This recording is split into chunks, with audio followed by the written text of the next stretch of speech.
تم ہی بات کر رہے ہو، تم سے کیسے کہوں؟ تم نے بات صحیح کہی ہے کہ یہ نہیں ہے کہ ہمارا جسم اور شکل صورت کا ہے اور روح جو ہے وہ کچھ اور شکل صورت کی ہے۔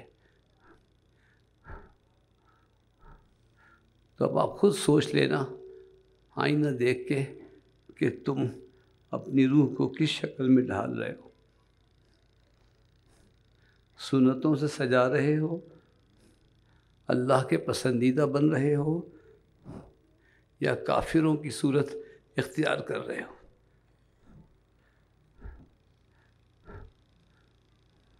گدھے اور کتوں کی طرح بال بنا رہے ہو اور سمجھتے ہو کہ روح کی شکل بگڑے گی نہیں۔ اللہ اکبر، اللہ معاف کرے۔ روح بھی تم مخلوق ہی ہے نا۔ ہاں، اللہ تعالیٰ نے حضور کو ظاہر کیا تو مقصد یہ تھا کہ حضور ظاہر ہو جائے؟ نہیں، مقصود یہ تھا کہ جو ظاہر ہو کر بھی نہیں ظاہر ہوتا وہ ظاہر ہو جائے۔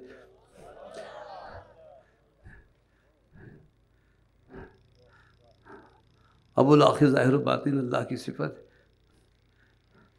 ظاہر ہو کر بھی ظاہر نہیں ہوتا تو اس نے ایک آئینہ ایسا بنایا کہ اس کو دیکھو،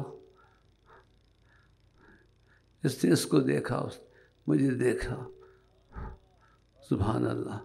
وہ ریان کی بات یہی کر رہا تھا کہ جب بہت نور کی بات کی میں نے تو کہنے ابو آپ اس کو بھی نور کہہ رہے ہیں، اس کو بھی نور کہہ رہے ہیں، حضور کو بھی نور کہہ رہے ہیں اور اللہ کو بھی نور کہہ رہے ہیں اور داتا صاحب اور خواجہ صاحب ہو رہے ہیں۔